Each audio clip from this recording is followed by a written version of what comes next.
Bem, boa tarde a todos. Eu quero agradecer o convite do, chamo de Marquinhos, do Marco Aurélio, que foi o meu assessor na Defensoria Pública. Quando era defensor geral, ele tinha 23 anos. É um período inesquecível. Eu quero saudar todos pela presidente da mesa, embaixadora, que nos brinda com essa veia de professora, etc, etc. Leone trouxe uma lembrança muito interessante, porque ele era eu conheci o Leone em Volta Redonda. Ele era o promotor, Roberto Abreu, o juiz da primeira vara de família, e o João Bosco. O Leone trouxe a lembrança de uma pessoa sensacional, era da vara da infância e da juventude. Então era uma época que nós entramos na defensoria, e para variar, naquela época, o gabinete de defensor era na garagem. Enquanto o Leone ficava no segundo andar, um gabinete com ar-condicionado, etc, etc, eu atendia lá embaixo, na garagem. Agora, eu estou muito feliz de estar aqui, convidado pelo Marco Aurélio. Primeiro, a presença da desembargadora Patrícia, Tânia, filha de Caio Mário. Não adianta dizer, eu na faculdade era um dos maiores, fazia pilotis da PUC, eu não ia a aula, só ia a aula de Direito Civil, e o único livro que eu tinha era o do seu pai. E eu me lembro que eu não ia a aula nunca, aí comecei, e o Marcelo Maria Domingos de Oliveira era meu tio, ele me deu um Código Civil de presente. E dizia, olha, leia a lei, porque você vira gênio. Ninguém é obrigado a fazer ou deixar de fazer alguma coisa senão a virtude de lei, o princípio da legalidade. Então eu lia a lei e de vez em quando ia para a aula, e de repente eu fui nomeado monitor de obrigações e contratos, foi uma revolta para a primeira aluna da turma, porque ele não vem à aula nunca, etc, etc. E eu me lembro dessas passagens, que numa aula de família, que eu nunca aparecia, teve um trabalho que era para nota no final do ano. Aí a professora chegou para mim, Tânia, olha a professora, você vai fazer esse trabalho, meu filho, você não aparece na aula nunca, eu acho que você não vai tirar nota nenhuma, né? Que você não vem à aula, etc, etc. Aí eu me lembro que eu fui para casa, era o livro do professor Caio Mário, sobre filiação. E eu fiz meu trabalho inteiro baseado nesse livro, que era o professor Caio Mário. Aí quando eu cheguei no dia das notas, ela, consternada, disse, o único 10 que eu tenho que dar nessa sala de aula é para o Luiz Paulo Vieira de Carvalho.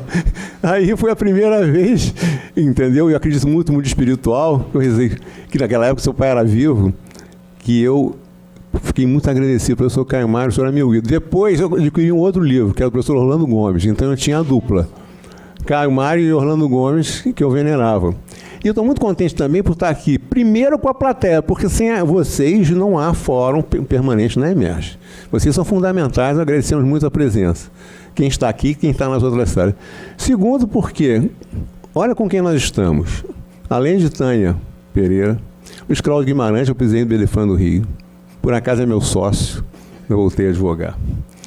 Professora Raquel, excelente professora, eu a cito no meu livro de sucessões, cônjuge do Leone. O Carlos Roberto Barbosa Moreira, que atualizou as sucessões do professor Caio Mário. E o meu Fabinho, citei você num parecer agora há pouco tempo, com muita honra. E os meus dois ídolos absolutos, né? Capanema e Sérgio Cavalheiro. Não precisa dizer mais nada. Eu acho que só bastava a presença do Capanema e Cavalheiro sentados aqui, para nós pegarmos por osmose toda a cultura de ambos, são pessoas maravilhosas, entendeu? Isso aí, não adianta querer apontar para o Capanema, porque você também, responsabilidade civil no Brasil não tem ninguém, e Capanema é o maior orador do Brasil, entendeu? No direito civil também não tem ninguém. Agora eu vou falar sobre direito sucessório. Eu acho interessante, Patrícia, está escrito aqui, evolução e atualidade do direito das famílias e sucessões. Eu prefiro começar com a involução do direito sucessório no Código Civil de 2002. Porque, reparem, nessa matéria, o que regia muito bem, quer dizer, muito bem não, mas 80% estava tudo resolvido com as ordenações filipinas, que vigoraram no Brasil a partir de 1603, até o Código Civil 16. Na época que o rei Filipe I e II da Espanha dominavam Portugal, também eram reis de Espanha e reis de Portugal. Em 1603, por exemplo, nós falamos hoje em aula de família, regime legal supletivo. Sentar aqui na frente. Já se dizia que o regime legal supletivo era o regime da comunhão. Posso interromper? É que o professor Ricardo Lira está chegando. Vamos pedir para sentar aqui. Vamos, ótimo. Eu queria registrar a presença do professor Ricardo César Pereira Lira, Uma salva de palmas. professor de todos nós.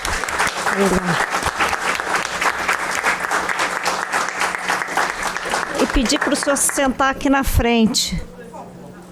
Com sua esposa, Magali, sua cunhada, Marlene. Se não tiver lugar, eu dou o meu. Eu dou o meu aqui. Ele podia dar aqui. Tem lugar aqui no meu, não. Ele já vai ser o próximo. Mas para ele subir aqui vai ser meio complicado. Tem lugar aqui na mesa. É, mas acho que ele pode sentar. Para sentar é difícil.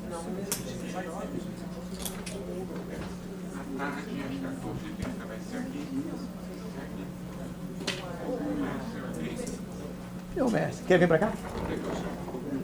Já vai sentar. Senta aqui.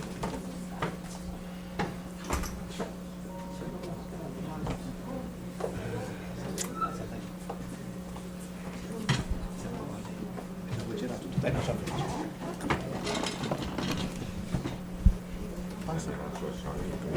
Vou pular, né? Quer pular? Quer pular? cadeira dela que eu... Lá tem cadeira aí? Tem.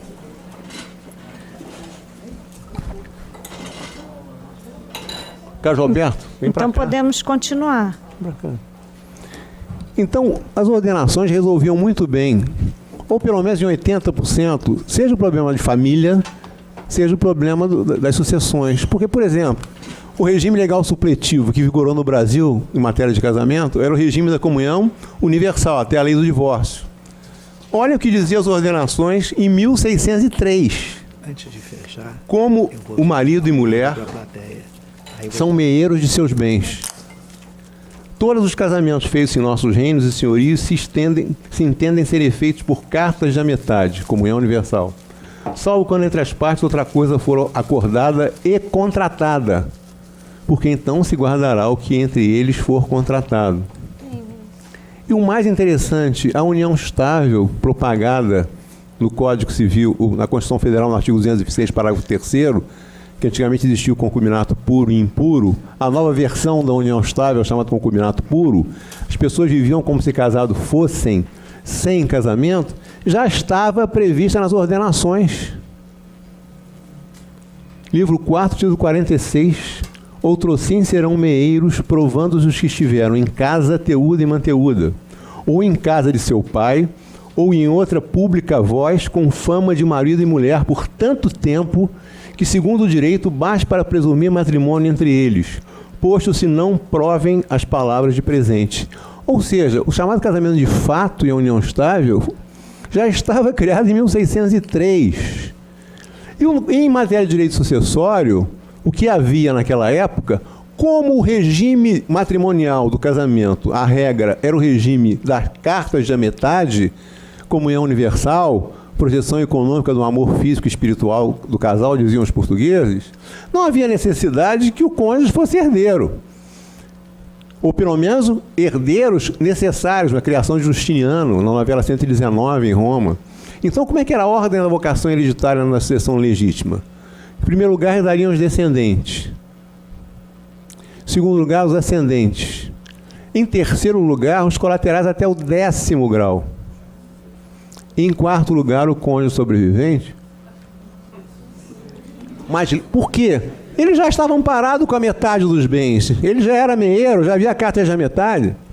O cônjuge sobrevivente. E as pessoas começaram, então, a pensar nesse assunto, mas havia uma certa lógica. Só que Bevilacqua já dizia, peraí, quem é parente de quarto grau, que o direito sucessório se baseia na afeição, que afeição é essa? Eu mal conheço meus primos. Imagina você conhecer um parente até 10º grau. Então, só em 1907, com a chamada Lei Feliciano Pena, que o cônjuge sobrevivente foi alçado ao 3º lugar na ordem vocacional. Então, eram os descendentes, primeira classe sucessória, na falta de descendentes, ascendentes, e aí vinha o cônjuge sobrevivente e os colaterais, que na lei de Feliciano Pena reduziu esse espaço do 10º grau para o 6º grau.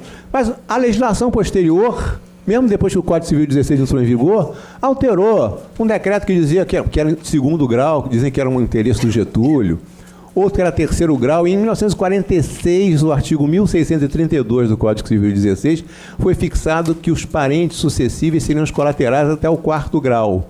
Irmão, segundo grau, tios e sobrinhos, terceiro grau, tios, avós, primos e sobrinhos netos, quarto grau. Bom, o que aconteceu, porém, que o Código Civil entra em vigor, esquece completamente da figura do casamento de fato, passa a nominar concubinato como aquela relação reprovável entre o homem casado e a sua teuda e manteuda, passa a fazer essa discriminação. Era um Código Civil absolutamente inadequado ao padrão moderno, porque naquela época o homem era o chefe da sociedade conjugal, absoluta desigualdade de direitos entre os filhos. Na realidade, o provedor era o homem, a mulher, como disse o Leônio, foi considerada relativamente, uma mulher casada, relativamente incapaz, até a Lei 4121 de 62.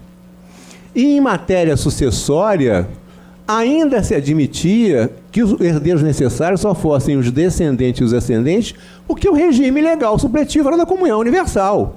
Ora, se o direito sucessório, a sucessão pela morte de alguém, a sucessão causa-morte, tem por base o afeto, principalmente na sucessão legítima, porque a ordem vocacional na sucessão legítima, o brasileiro não gosta de fazer testamento, né? Acha que fazer testamento dá azar. Eu já fiz uns 3 testamentos, fiquei sem dormir todos os meses posteriores, entendeu? Que a sombra da morte, ao contrário dos europeus. Então, a sucessão legítima ainda é a mais importante no Brasil, se aceitava perfeitamente isso. Descendentes e ascendentes, herdeiros necessários, com direito a metade da herança líquida. São herdeiros legitimários, privilegiados. Mas o cônjuge sobrevivente, ele não era herdeiro necessário. 1725 do Código 16, era herdeiro facultativo, mas se sobrepunha aos colaterais. Mas ainda se entendia porque o regime legal supletivo era da comunhão universal. Porém, em 77, o artigo 258, caput do Código Civil, é revogado pela lei do divórcio. E aí o regime legal supletivo passou a ser o regime da comunhão parcial. A partir daí, alguns geniais juristas, como o professor Caio Mário, começaram a defender a ideia, viu, Carlos Roberto, que o cônjuge deveria ser alçado à categoria de herdeiro necessário. E eu concordava com isso, porque qual era a garantia? O regime era de comunhão parcial. Separação de bens antes do casamento, comunicação dos aquestos posterior e alguns bens incomunicáveis. Mas se o seu cônjuge, que na alegria e na tristeza estava do seu lado, ele podia ser excluído inteiramente da sucessão por testamento válido do autor da herança. Não era uma posição que eu concordava. Até aí os códigos europeus ocidentais todos já tinham alçado o cônjuge à categoria de herdeiro necessário. Então, como é que era a ordem da vocação hereditária do Código Civil 16, 1603? Descendentes e ascendentes. 1721, herdeiros necessários, descendentes e ascendentes. Herdeiros facultativos, cônjuge sobrevivente e colaterais até o quarto grau, o cônjuge suplantando os colaterais. Ocorre que entra em vigor a Constituição de 88, traz vários tipos de família, pelo menos 4 tipos no início, hoje existem mais famílias, até família de uma pessoa só, como falou o Gustavo, etc, etc. E trouxe a figura que o Código Civil 16 tinha esquecido completamente do casamento de fato. Quando ele diz que é reconhecida para efeitos legais a união estável entre homem e mulher, podendo a lei converter a união estável em casamento. E as leis subsequentes que regulamentaram a união estável, que vieram atrasadas, Constituição de 88, a primeira lei foi a 8971, de 94, a segunda lei que regulamentou a união estável e concedeu direitos sucessórios e alimentos foi a 9278 de 96. Até ali, por exemplo, eu me lembro que na defensoria nós pleiteávamos de herança para a companheira, etc, etc, que já eram reconhecidos como família. E o que os tribunais diziam? Ah, não há direito de herança, não há direito a alimentos, porque não tem lei regulamentando, e essa lei foi determinada pela Constituição. Vieram essas leis muito mal redigidas, mas de qualquer maneira contemplaram o companheiro sobrevivente no mesmo nível do cônjuge sobrevivente. Então, como é que era o plano sucessório? Em propriedade, tanto o cônjuge ou o companheiro eram terceiros na ordem da vocação hereditária. A par da redação horrorosa da Lei 8971, o STJ reconheceu que o companheiro também teria direito sucessório no mesmo plano do cônjuge, terceiros na ordem da vocação hereditária, mas ambos herdeiros facultativos podiam ser excluídos inteiramente da sucessão por testamento válido do hereditando. Imagina, você fica a vida inteira com a pessoa, na hora da morte surge um testamento, deixando, como eu já vi isso na minha experiência prática, deixando toda a herança do falecido para um amigo, ou um melhor amigo. Olha que situação. E você não estava mais protegido pelo manto da comunhão universal. Você muitas vezes ficaria totalmente sem patrimônio. Também por isso o legislador acertou, em parte no 1611, quando acrescentou a lei, o Estatuto da Mulher Casada, Lei 4121 de 62, acrescentou direitos sucessórios menores, ex lege, usufruto legal sucessório, a favor do cônjuge, e o direito real de habitação. Que eu me lembro, Capanema, que um candidato, um concurso, eu não sei se foi magistratura, eu acho que foi a defensoria que eu examinava, disse que direito real de habitação era o direito de morar de graça na casa do rei, ou no castelo do rei. Foi linda essa frase, entendeu? Então, havia o direito real de habitação para o cônjuge, e quando as leis que regulamentaram a união estável vieram à luz, passaram a existir esses direitos sucessórios menores de natureza real, ponível erga omnes, a favor também do companheiro. Então, reparem que antes do Código Civil novo entrar em vigor, e que eu tenho muitas críticas, e eu acho que todos nós temos em família e sucessões, porque é um projeto dos anos 70, pessoal. É um projeto. Por que não reformaram o Código Civil? Valério, o Código Civil francês tem mais de 200 anos e ele é sempre atualizado. Por que resolveram fazer um novo Código Civil com um projeto dos anos 70 completamente retrógrado e com um defeito gravíssimo? Porque o que o novo Código faz? Alça o cônjuge sobrevivente a categoria de herdeiro necessário. Garante a ele, pelo menos, uma parte da herança, como amparo. Aliás, em Roma, a favor do cônjuge que não era herdeiro necessário na época de Justiniano, já existia a chamada cota uxória, que era o usufruto legal sucessório. Só que esquecem completamente do companheiro sobrevivente, por razões regimentais, porque era um projeto antigo, um projeto do senador Nelson Carneiro. Então perceberam que quando fizeram o novo Código Civil, o cônjuge superstar do direito sucessório tinha sido alçado à categoria de herdeiro necessário. Também veio no novo Código Civil, o direito real de habitação a favor do cônjuge, naquele imóvel que o casal residia no momento da morte. E o companheiro? Esqueceram de mim.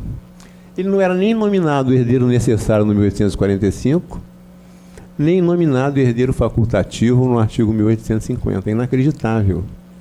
E aí a doutrina, Carlos Roberto, você sabe disso, que antes louvava a Constituição de 88, criando a família união estável, e a equiparação de direitos sucessórios que eram iguais à época a favor do companheiro, começaram a justificar, inclusive na exposição de motivos do Código, eu fiz uma palestra sobre isso aqui, o seguinte: não, o companheiro, só o cônjuge é herdeiro necessário, porque a Constituição Federal está a nos dizer, olha que absurdo, que o casamento é união de primeira classe, quando diz que a lei deve facilitar a conversão da união estável em casamento.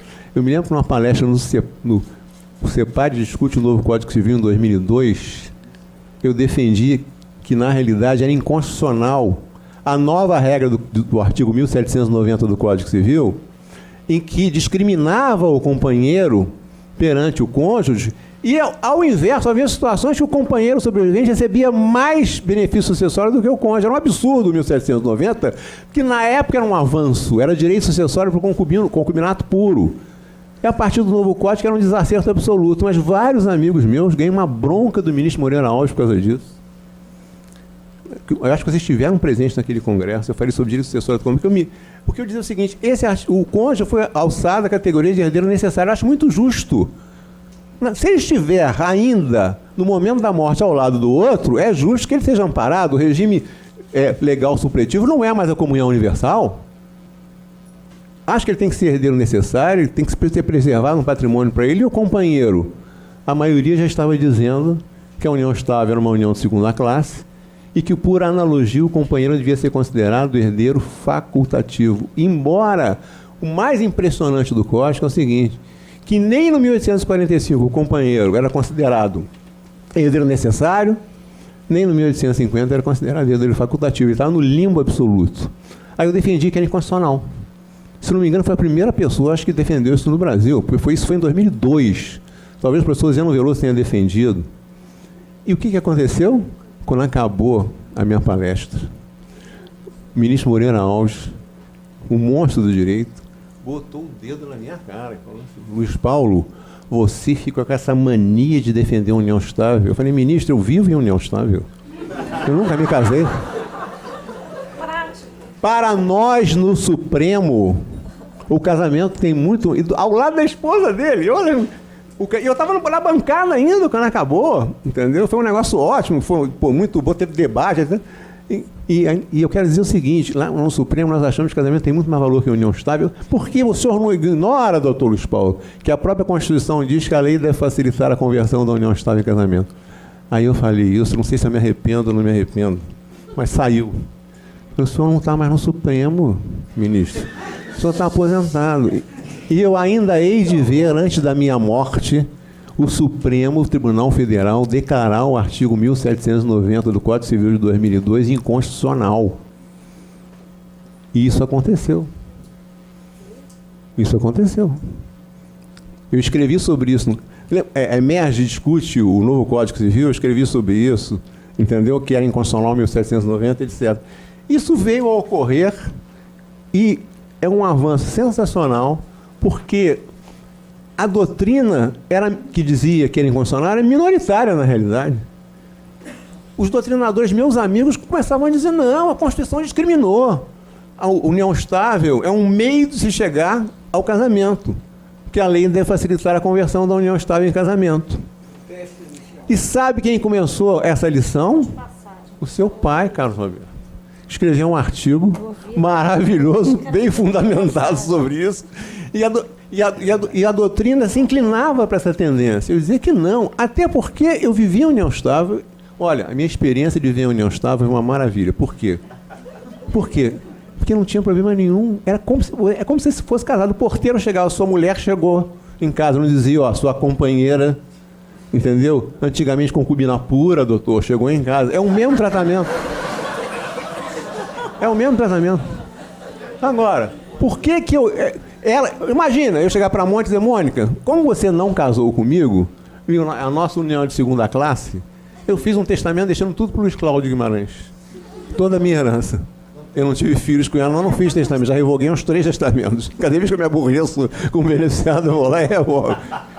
Em suma, esse pensamento de um maravilhoso jurista, que era o pai dele, estava na realidade em voga, e as pessoas dizendo: não. Então, na realidade, o que acabou sendo a união estável? Um meio para se chegar ao casamento. Eu dizia para meus alunos: casem, porque eu já tinha, a minha união estável tinha terminado. Quer dizer, casem, porque vai ser o único jeito de você garantir o direito sucessório, porque você não sabe se surgiu, de repente, um testamento. E o regime legal supletivo não era mais da comunhão universal.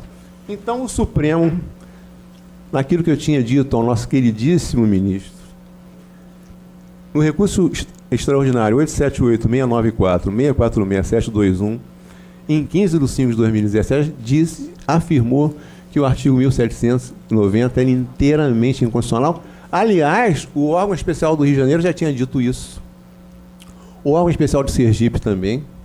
E o órgão especial, se não me engano, de Santa Catarina. Mas o Tribunal de São Paulo tinha dito que era constitucional. E, pasmem, o Tribunal do Rio Grande do Sul, com a nossa querida Maria Benenice, tinha dito também que era constitucional, porque a Constituição dizia que a lei deve facilitar a conversão da união estável em casamento. E, portanto, o casamento tinha maior valor jurídico que a união estável. Aliás, na prática isso acontece, porque um projeto dos anos 70, você tem 5 artigos de união estável e tem mais ou menos 100 artigos sobre o casamento. Declarada a inconstitucionalidade, surgiu uma outra questão, Carlos Roberto. Acho que você foi um dos que adotou a posição que o companheiro era herdeiro necessário, não é isso? Sempre adotei essa. Entendeu? Sempre. Um dia você me falou, olha, Luiz Paulo, concordo com você, acho que ele é herdeiro necessário. Então nós éramos poucos. Mas surgiu uma questão interessante, porque quando o Supremo Tribunal Federal declara inconstitucional 1790, dizendo que não existe família mais ou menos, me lembra o julgamento da união estável homoafetiva, que o ministro poeta Aires de Brito cita um trecho do Chico Xavier que é belíssimo, que diz assim: não existe amor mais ou menos, família mais ou menos, amizade mais ou menos, é família ou não é família. Se o 226 caput diz que toda família merece idêntica proteção do Estado, e se não é pelo fato do legislador constituir ter dito que a união estável se constituiria entre homem e mulher, e o Código Civil também, mas isso era meramente exemplificativo. A Declaração Universal dos Direitos da Pessoa Humana, no artigo 16, diz que qualquer pessoa, independentemente da orientação sexual, isso em 1948, pode constituir família. Imagina naquela época, Capanema, o advogado dizendo para o cliente: olha, você não, na realidade, mas eu vivo com essa pessoa aqui, em união estável, ou vivo com ela há muitos anos, quais são os direitos que ela tem? Você ia dizer: não tem direito algum. Por quê? Porque, na realidade, a união estável é apenas entre homem e mulher pela Constituição. Isso não foi reconhecido ainda pelo Supremo Tribunal Federal, que dita a Constituição. Então, mas e o plano de saúde? Alguns magistrados começaram a dar. E o direito sucessório? E o regime patrimonial? Tudo isso estava sendo negado, ofendendo a Constituição, porque o artigo 5º da Constituição e também o artigo 3º tem inciso expresso que ninguém pode ser discriminado por orientação sexual.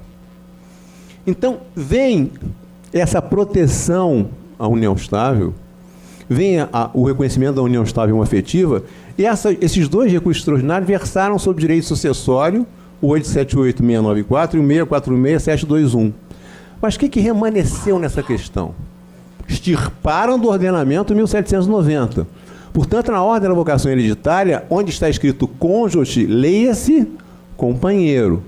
Mas a situação, o que o IDEFAR de São Paulo faz?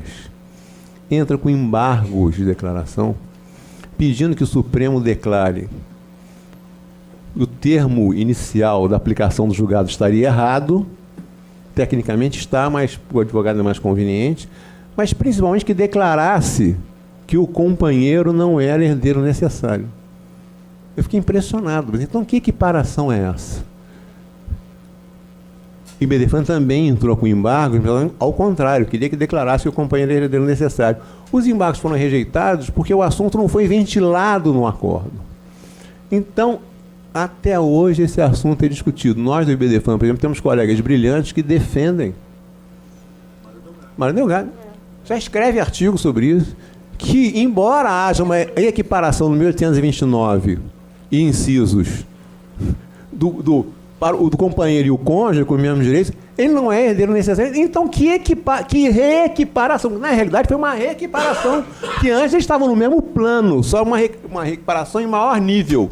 Então, que equiparação é essa, meu Deus do céu? E você tem toda a razão, até dá para perguntar como é que aplica o 1829 à união estável se não reconhece que o companheiro é herdeiro necessário. Como é que aplica? É esdrúxulo. Olha, você está equiparado. Como é que eu faço a incidência do 1829? O Luiz Paulo tem bem razão, eu também defendo que é herdeiro necessário. Como eu vou incidir a norma do 1829 sem reconhecer que é herdeiro necessário? Se não é, ele pode ser afastado por testamento. Então tem vários artigos, por exemplo, o problema da colação e o problema das doações como adiantamento de legítima para se colecionar no futuro. Agora é impressionante que as pessoas fervorosamente defendam.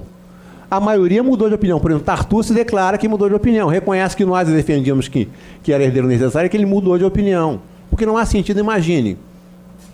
Todo respeito, só um exemplo. Não sei nem se é o Estado Civil. Casada. Eu estou casado com a Patrícia e digo assim, olha, fiz um testamento, deixei tudo. Eu não tenho nada contra a homofetividade, mas não é a minha prática. Só para afirmar. Não. Olha, fiz um testamento, deixei toda a minha herança, Patrícia, porque você já é bastardo. Eu sou defensor público, você é desembargadora. Deixei toda a minha herança para o meu colega de escritório, Luiz Claudio de Maneira. Ela fala, não pode. Eu sou herdeira necessária. 1845 do novo Código Civil, e a lei que se aplica à sucessão é a lei do momento da morte, a sucessão substancial. É quase uma Mas se nós relação. não tivéssemos casado, e se viéssemos uma união estável, feliz e maravilhosa, você não... Você É sabe- quase uma união homoafetiva, hein? Quase, quase. Mas você está discriminando, Leone? Não, eu só estou dizendo, é quase uma união Isso é homoafetiva. inconstitucional, discriminação. Artigo 3º, inciso 4º da Constituição. Ninguém pode ser discriminado por opção sexual. Aí imagina se eu digasse para ela, como você não casou comigo, ela, na opinião do professor Mário Delgado, você não é herdeira necessária, mesmo com a reequiparação feita pelo Supremo. Portanto, eu posso fazer um testamento excluindo você inteiramente da minha sucessão. Absurdo. Então, ótimo que Leone concorde, Carlos Roberto concorde. Eu acho que a orientação tem que ser essa. Luiz Paulo, me permita só uma observação. Eu acho que a fundamentação do voto condutor do Supremo nesses dois recursos ordinários necessariamente conduz à conclusão de que o companheiro é herdeiro necessário. Sabe A qual, fundamentação diz sabe qual foi o embora não diga explicitamente. o mote que eles aproveitaram? Foi que o nosso queridíssimo Fachin, eu sou presidente da Comissão de Direito de Família e Sucessões do Instituto dos Advogados Brasileiros. O ministro Fachin é da nossa comissão.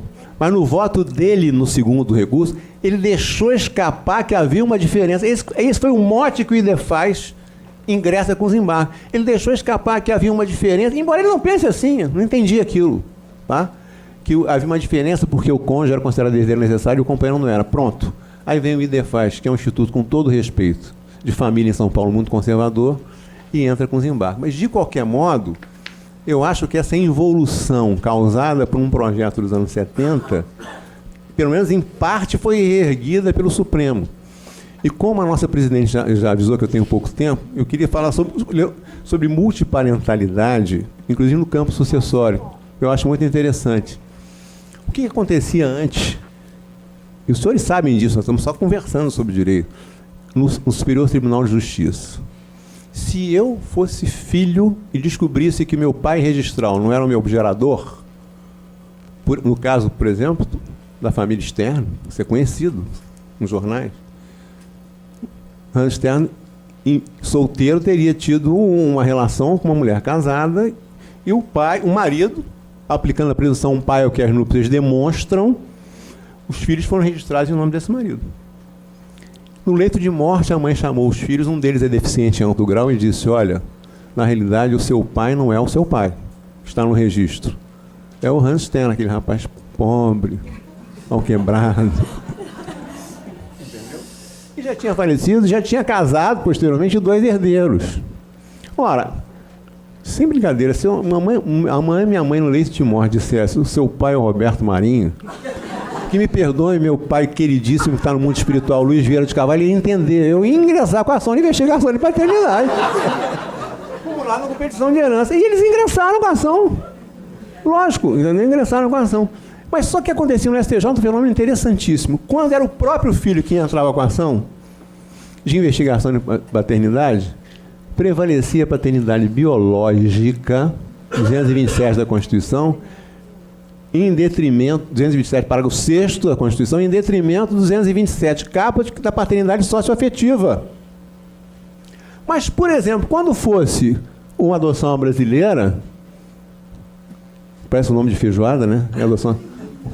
O casal vai lá e registra falsamente um filho como se fosse seu e tinha filhos biológicos. Quando um deles morre, para discutir herança, o irmão vai e entra com uma ação de anulação de registro de nascimento. Aí, nesses casos, o STJ dizia, não, nesses casos não foi o filho que ingressou com essa ação no judiciário, foi o irmão interessado em prejudicar, extirpar o filho socioafetivo. Nesse caso, prevalecia a filiação socioafetiva. Então, no mesmo tribunal, o que estava acontecendo? Se o filho ingressasse com a ação de investigação de paternidade, desconstituiu o registro contra a filiação socioafetiva, que não era a opinião da maioria dos autores, e prevalecia o interesse patrimonial. A pessoa, os filhos nem conheceram o Hans Stern, não tinham convivência mínima com o Hans Stern. Agora, se fosse a hipótese diversa do irmão entrar com uma ação para desconstituir o registro de nascimento por falsidade, prevalecia a filiação socioafetiva. Então, o que o Supremo faz? Nesse ponto, eu apoiei. O Supremo diz o seguinte, que não há prevalência nesse acordo da multiparentalidade, em repercussão geral, que não há prevalência das filiações. A Constituição não permite essa prevalência. Então, estabelece aceita a multiparentalidade. Você não precisa desconstituir o registro. Nesses casos, o que vai acontecer? Vai ser incluído o pai afetivo, já está ali pelo registro, vai ser incluído o pai biológico. Então, eu acho uma decisão boa.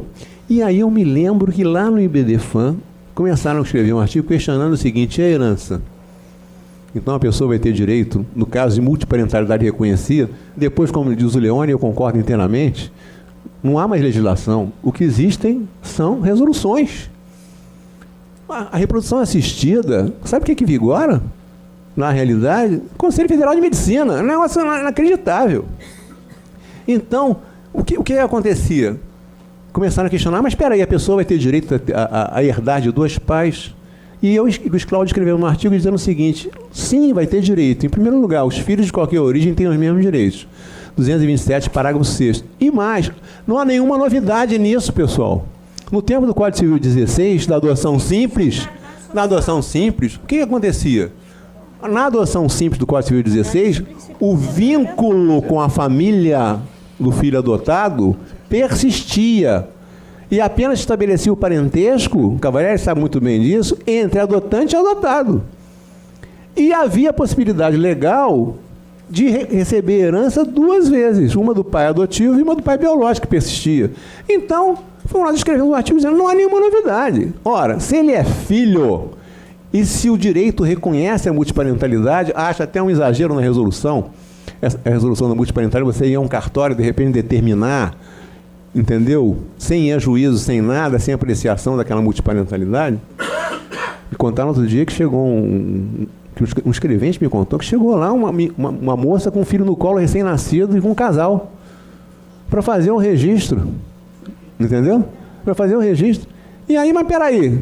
Não, é pai sócio-afetivo. Que afetividade é essa? Vocês nem se conhecem. A criancinha não sabe nem quem que é. Você tem que estabelecer um período, pelo menos. Mas para finalizar a história. Então, se a Constituição diz que os filhos de qualquer origem têm direito à herança, ora, não é nenhuma novidade, vai herdar duas vezes. Há uma discussão paralela que eu não vou me referir agora, que era um problema do quinhão, no caso da morte de um filho e o ascendente, etc., mas é outra discussão. Mas eu achei essa discussão do Supremo muito interessante. Primeiro, acabou com a distinção de filiação. Uma não pode prevalecer em relação à outra. Acabou com esse problema de você obrigar, imagina no caso, esse caso que eu citei, existem outros casos, o pai sócio-afetivo que nem sabia, que sempre achou que fosse o filho, cuidou a vida inteira, de repente, se exigiu o seguinte: vitoriosa a investigação de paternidade, se cancelava o registro de paternidade do pai sócio-afetivo. Imagina você se ficar numa situação dessa. Você cria o filho até 30 anos, ele descobre que o gerador, que não é pai, muito bem disse o Leone, que o gerador, entendeu? É multimilionário. Se eu chegar, se estivesse vivo, vai me desculpar, pai, eu te amo, entendeu? Mas eu estou precisando de dinheiro, moro no Brasil, né? Entendeu? Ingresso com a ação. E você vai me desculpar outra coisa. Meu advogado disse que é um caso de desconsórcio necessário, você vai ser citado na ação. E com o DNA, que é fácil fazer a prova, e com o DNA, mesmo uma pessoa tendo falecido, são os herdeiros que são réus na ação, você vai ser excluído do registro de nascimento como pai. Isso é uma felicidade. Qual seria a reação? Eu te criei a vida inteira, ser um miserável, avarento, etc, etc. Então, depois divide comigo.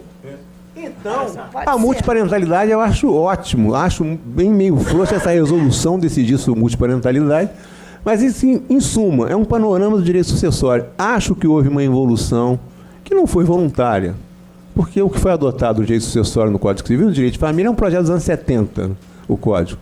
Mas acho que nossos tribunais estão recuperando isso e fico muito contente de ser um defensor público aqui do Rio de Janeiro, do Tribunal do Rio, porque o Tribunal do Rio foi um dos pioneiros do Brasil ao decidir pelo órgão especial por 2 vezes que o artigo 1790 é inconstitucional. Muito obrigado, foi um prazer enorme estar aqui com você.